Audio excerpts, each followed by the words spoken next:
also cool. I'm gonna get this bottle now that I've done, because again, I got hooked when I got into liquor direction. He got me. He hooked me pretty good. Yeah. And here we are.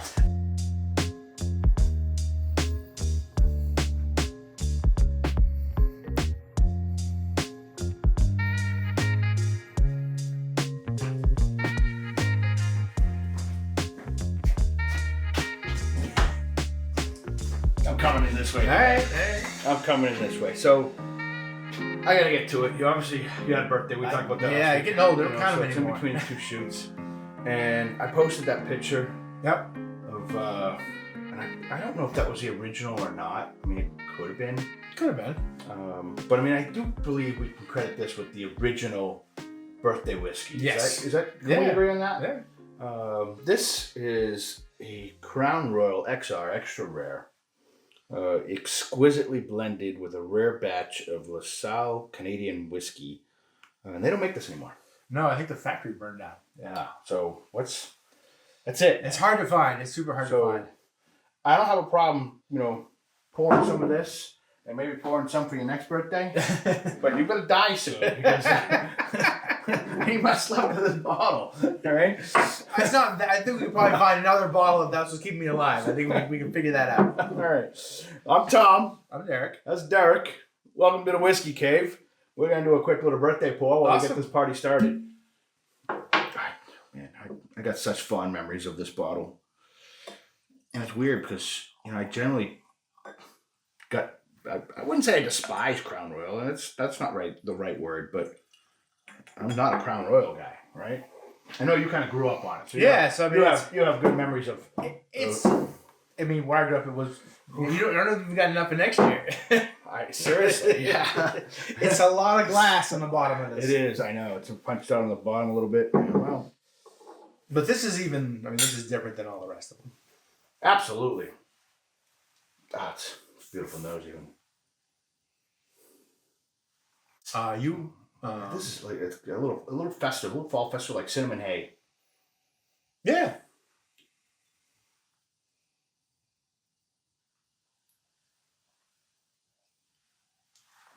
Oh, the birthday whiskey, man. Oh, so smooth. Mm. It's got a little sweetness to it, a little roundness on the end of it. It's good shit. Mm. Anything special for your birthday week? No, it's pretty quiet. Yeah? Yeah. The older you get, the less you get. Yeah. Right? I mean, do too much. Stop doing the fucking tallies, right? I mean, this is the best part of it. It's like, another excuse to, pour a nice glass of whiskey. Just upgrade the whiskey this time, So. Well, I brought over a couple of nice bottles on Friday for that reason. We did, yes. We enjoyed that with the guys and a nice little collective round of good stuff. So that was a good time. Little crazy. And the 18-year-old is not the same. It's not. No, yeah. So Crown Royal came out with an 18-year, and I'm not going to call that a replacement of this bottle. Whether they intended to be a replacement of this bottle, I think that was their intention. I think so, but that's probably a subjective opinion. Mm. And we've done a side by side, and it's not quite the same. It's good, but it's not the same. There's something a little extra special. There was something special about this particular creation, and they don't have anything else in the portfolio that quite matches up. And that was like $130. Highly, highly recommend. If you ever see one of these dusty somewhere, pick it up. Pick it up. Don't hesitate to grab it. It was about 130 back then.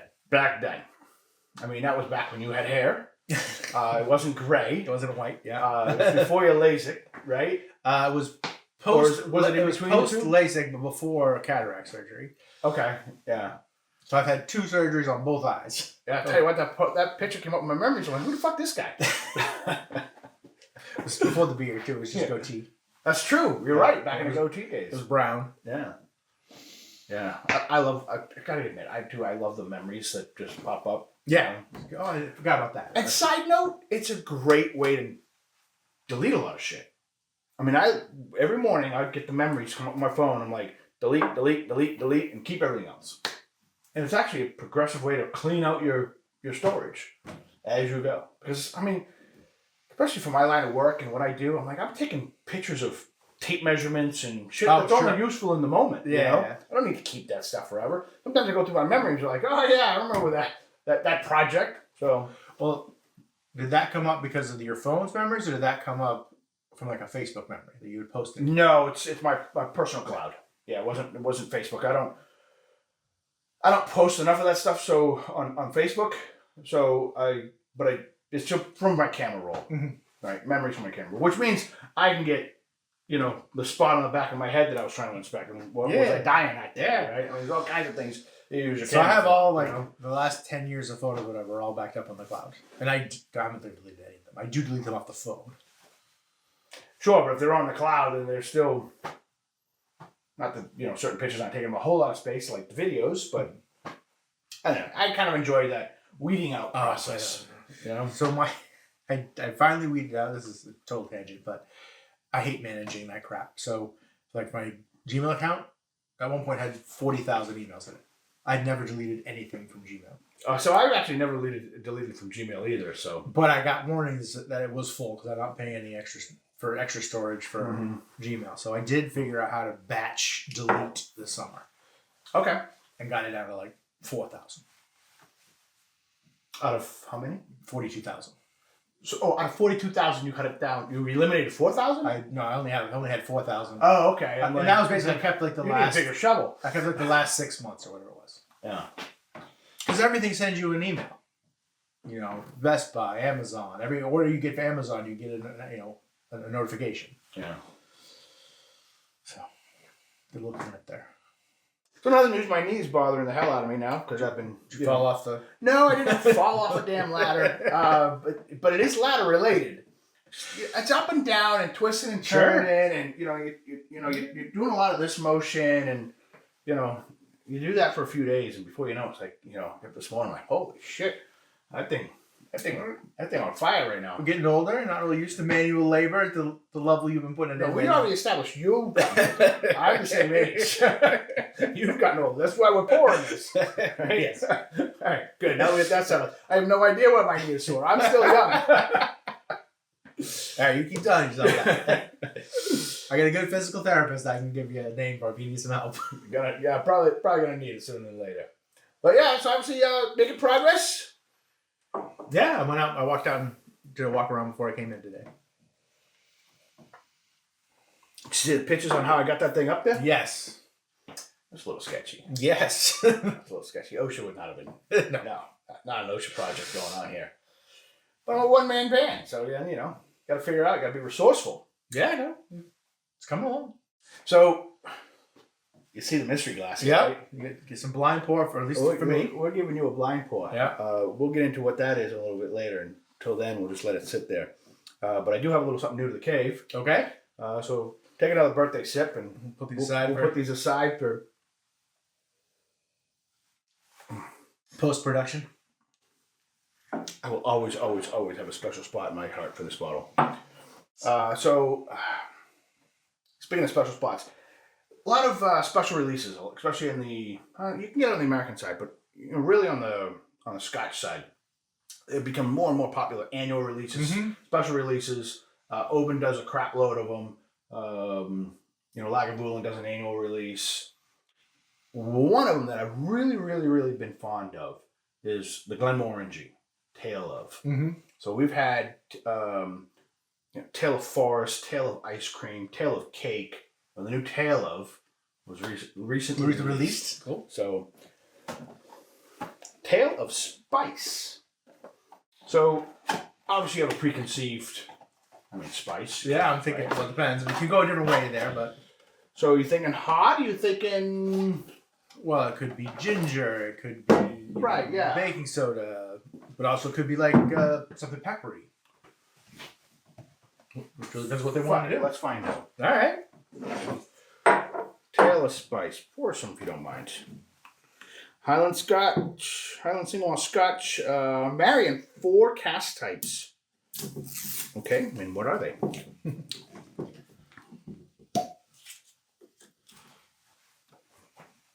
I can tell you.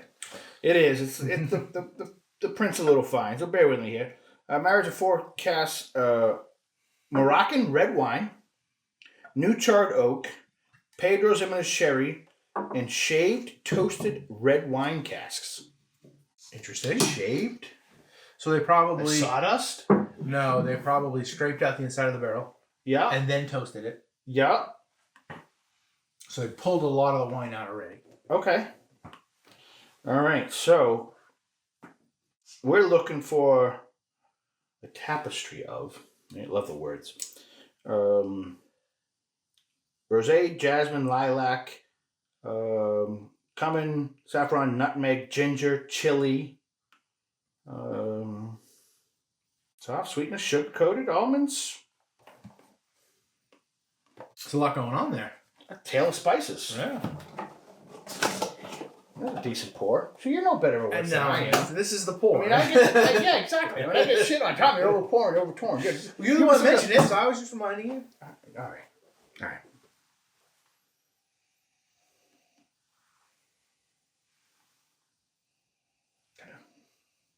Kind of not much. Not much. A little citrus. Yeah, I'll get you on the citrus. It's not. But all right, I'm going to say citrus, but not acidic. And I guess what I mean by that, it's not so diluted citrus. Yeah, maybe more like grapefruit than orange. Yeah. A little baking soda.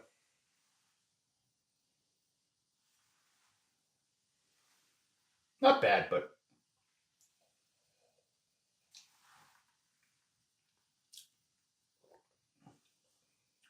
Nutmeg. yes, heavy nutmeg. A little dry. Well, chili powder would do that. Literally. I'm not so sure I'm getting the chili out of it, though. No, I don't get.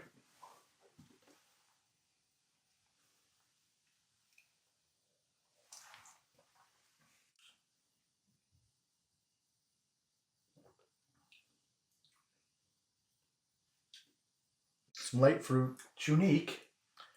It's not overly sweet. I wouldn't call it spicy though. Right. Seasoned. Like spices. Definitely a bouquet of that. I'll give you that. It is a little dry. It's not bad. It's not my favorite one. No, I think they may have been trying to do too much here. Yeah. And not one thing is standing out. Yeah. It's a mutt.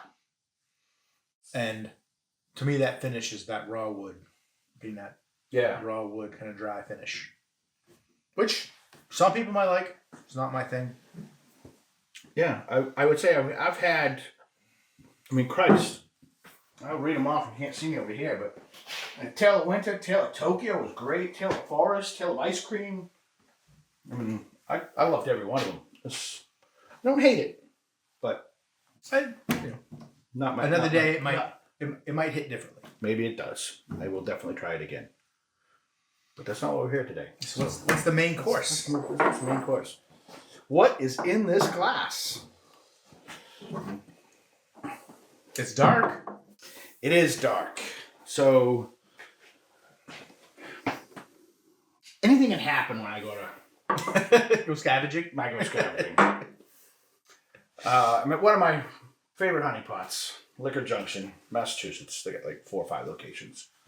And obviously, if you're kind of like me, the guy there kind of recognizes me. Sure. And we strike up conversation, and who knows what can happen. Well, that's good. You give you access to things you might not know was on the shelf. And this is an example of that. I never would have grabbed this.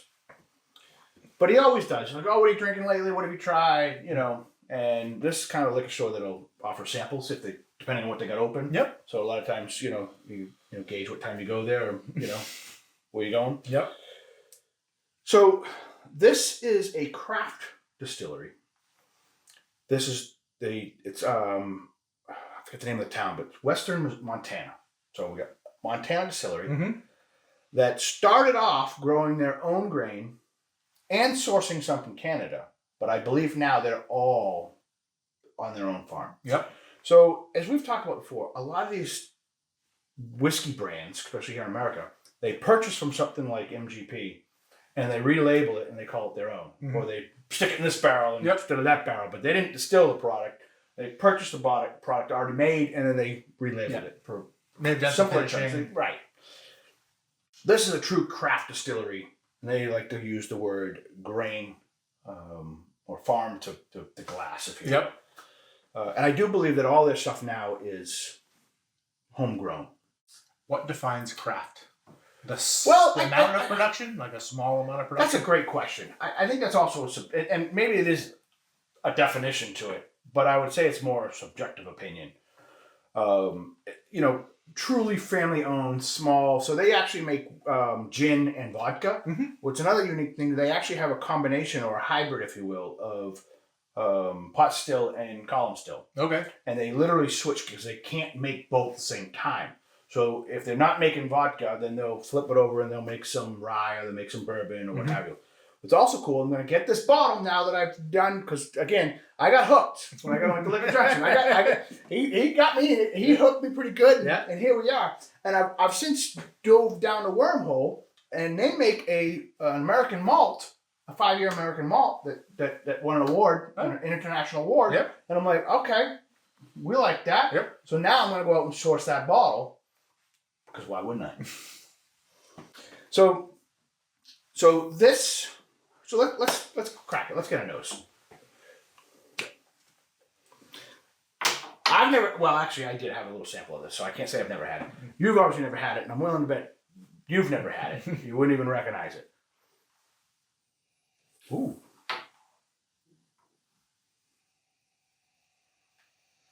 It's got like a real heavy molasses. I get a very I get a real heavy dose of fall. I say I get more clover, which I would equate to more summertime. Really? No, I'm getting all the fall in this. I mean, just the the spice aspect of it. Just the leaves falling, the cinnamon. It's rich. I mean, from nose, it's got a lot going on. Yeah. It's a vibrant nose. I'll be honest, when I did have it, I had this much in a plastic cup. Yeah. And ain't nobody getting a nose from that.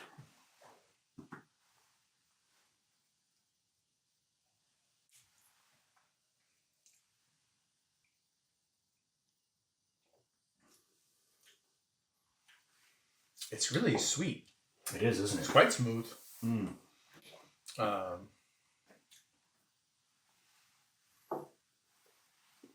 I would say that there's probably some barley in there. This is where my first shock to you comes from. Yeah? 100% rye. Really? It's got almost no cinnamon. So I get a little bit on the finish. I definitely got on the nose. But again, it wasn't like all cinnamon. It was more like just fall spices in general. Oftentimes, for me, it's cinnamon. And it's got some heat to it. I don't get really any heat to it and don't really get the cinnamon. So if you go to their website, you won't find this bottle on their website at all. Really? They'll talk about their vodka. They'll talk about their gin. They'll talk about they do a wheated. They're in the process of producing a bourbon. And then their claim, their baby, if you will, is a 100% rye. I'm trying to remember the name of the... it is called Sudden Wisdom, is what they call their main line. Sudden Wisdom. It's about 3 or 4 year old rye, 100% rye.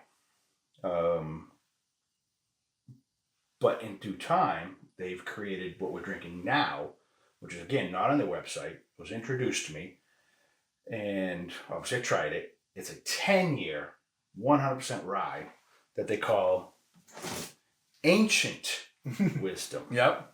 Okay. So Ancient Wisdom, Montgomery Distillery. And here's the shocking part. This is why I want to do this blind.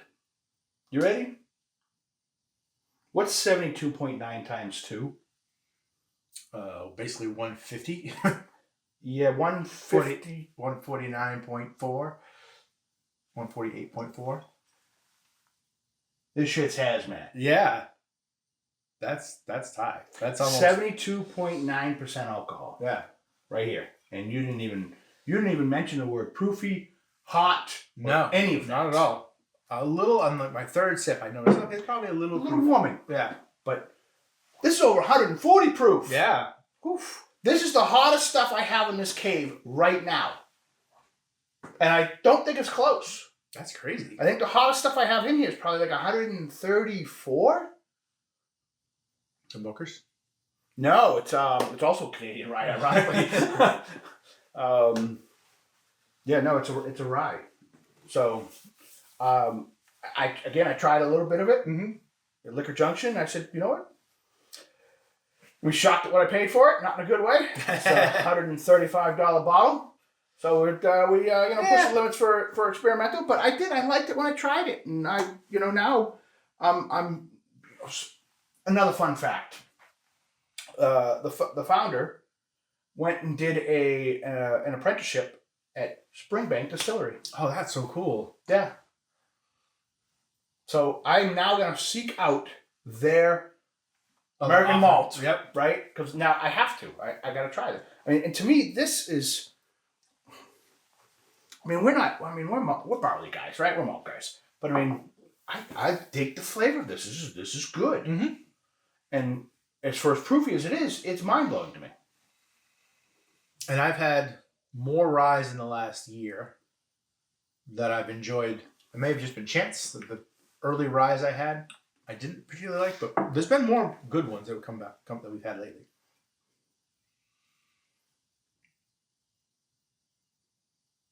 That's potent. Mm-hmm.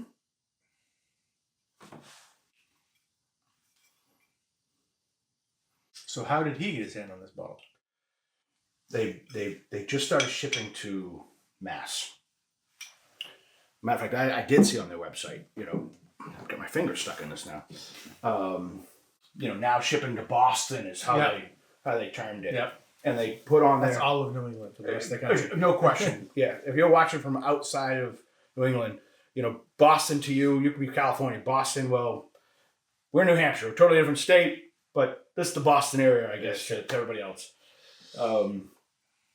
So yeah, they've listed all the liquor stores that they can get their product. Mm-hmm. Not this per se, but their core line product. Yep. Liquor Junction does a lot of barrel picks. For that matter, they almost don't want to do business that doesn't offer it.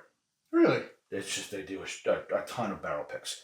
So by definition, this is a Liquor Junction bottle pick, barrel pick. Yeah, so people come there for the specialty things. And I don't know. I mean, this is sometimes where you have a conversation with a store manager and whatnot, and you're trying to figure out what part of the story is 100%. Sure. Was he just selling you something? Glorified. He's selling me something, right? Yeah. But I do know that this distillery wasn't making anything cask strength, anything hot off the barrel, so to speak. Mm-hmm. So they asked for something hot, they got something hot. Oh, and this is it.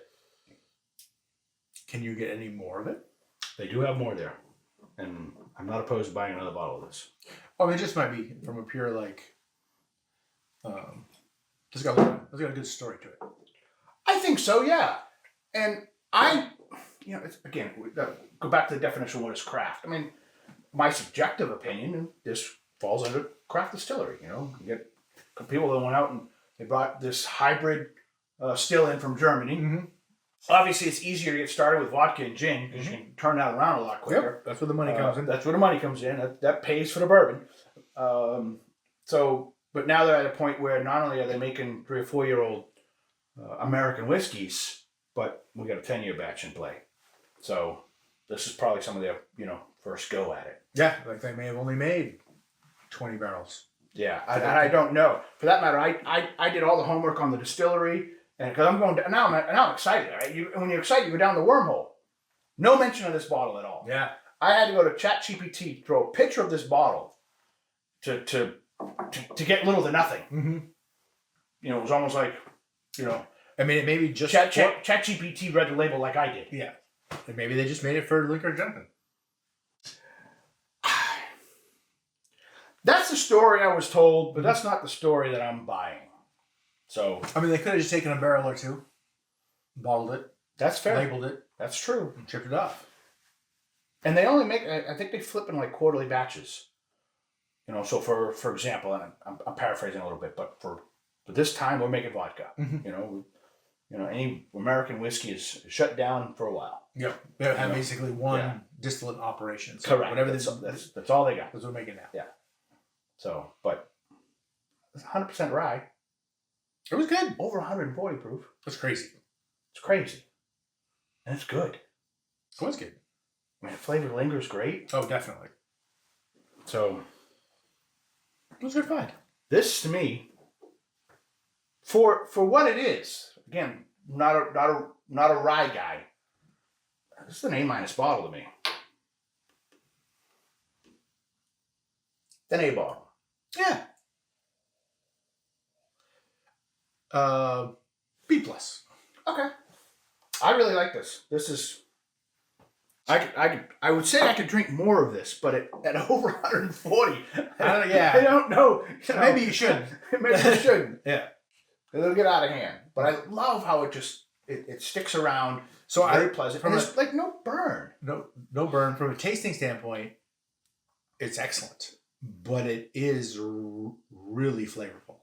Mm. And I might find that gets overpowering over time. Like the first glass is good, but it's become just too much. Well, I'm not at that point yet. I'm still No. I'm still enjoying it as good as the first sip. So I think this is a cool find. Definitely. So moving on to next week, I think we will be. I know I teased it last week. I don't have it physically in my possession. I'm expecting to put my hands on it tomorrow. Okay. But we have a sampling. So this should be another blind for both of us. A different variation of the 21-year Glenmorangie that we're going to do a side-by-side comp on. So I'm really stoked and looking forward to doing that. Cool. We'll see what else is new to the cave at that time. And maybe, hopefully, we can even do that. I haven't fallen off a ladder at that point because Don't fall off the ladder. the next part of the shed is roof. Yeah. So yeah. Other than that, I'm Tom. I'm Derrick. Derrick. Thanks for coming to the Whiskey Cave. We'll see you again. We'll see you soon. See you next week. Be good. I hope this is really difficult and you make a fool of yourself. I got a secret weapon if needed, but.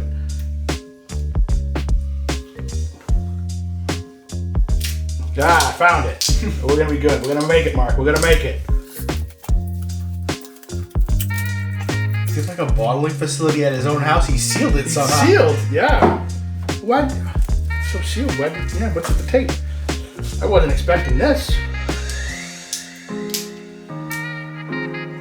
I'm gonna have to use this after all.